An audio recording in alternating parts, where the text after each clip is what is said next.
चलिए बच्चे, class 11 maths का question number 13, exercise 10.1। Find the equation of circle passing through 0,0। ठीक है ना बेटा। सर्कल का इक्वेशन क्या होता है?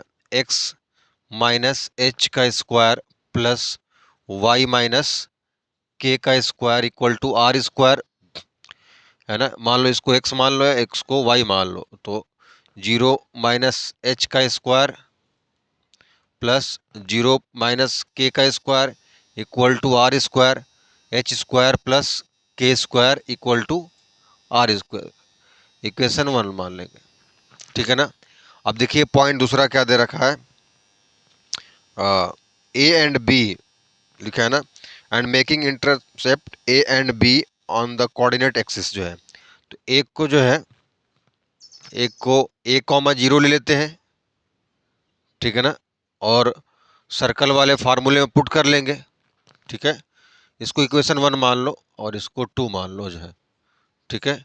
लक्ष्य ध्यान, ए कॉमा 0 लिया था वो, तो ये x हो जाएगा और ये y हो जाएगा। यहाँ पुट करेंगे x की जगह पर, तो a माइनस एच का स्क्वायर प्लस 0 माइनस के का square equal to R square.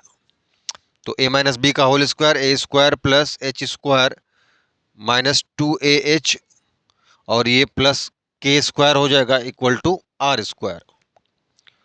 या हम इसको ऐसे भी लिख सकते हैं, A square plus H square minus 2ah plus K square. R square की वैल्यू पुट कर लेते हैं यहाँ पर, put the value of R square, तो H square plus K square. यहाँ पर आप लिख सकते हैं कि पुट द वैल्यू ऑफ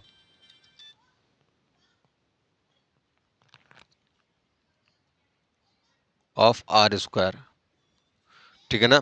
तो के स्क्वायर एच स्क्वायर क्या होगा, कैंसिल आउट हो जाएगा, तो बचेगा ए स्क्वायर इक्वल टू 2h, उसको उधर ट्रांसफर कर लेते हैं, है ना। ए एक बार क्या होगा, कैंसिल हो जाएगा, तो ए इक्वल टू 2h, या h equal to A upon में 2, ये आ जाएगा h की वैल्यू। वीडियो में आ रहा है ना 21 की वैल्यू, बस थोड़ा सा लैग कर रहा होगा।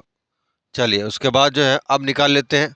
फिर इसी तरीके से सेम जो है, एक दे रखा है b, तो वहाँ उसमें रख लेंगे 0,b। इस बार ये x हो जाएगा, ये y हो जाएगा। सर्कल के इक्वेशन में पुट कर लेंगे बेटा, तो x माइनस एक्स की जगह पर 0 माइनस एच का स्क्वायर इसी में पुट किया जा रहा है, प्लस y की जगह पर b माइनस के का square is equal to R square. ठीक है ना। तो ये आपका एच स्क्वायर हो जाएगा प्लस ए माइनस बी का whole square, B square plus K square minus 2bk equal to R square. ठीक है ना। यहाँ भी आर स्क्वायर की वैल्यू फिर पुट करेंगे, यहाँ लिखेंगे put the value of R square, तो H square plus B square plus K square minus 2bk is equal to R square की value H square plus K square. Cancel हो जाएगा बेटा एच स्क्वायर के square जो है, तो B square equal to उधर ट्रांसफर होकर 2bk हो जाएगा। बी एक बार कैंसिल हो गया, तो बी इक्वल टू 2k, या k equal to B upon में 2। समझ आ रहा है ना। h और k की वैल्यू मिल गई है। h और k की जब वैल्यू मिल गई है, तो आप क्या करेंगे, इक्वेशन 1 और 2 में दोनों में पुट कर लीजिए। ठीक है बेटा। तो पहले इक्वेशन 1 में पुट करते हैं, पुट दी वैल्यू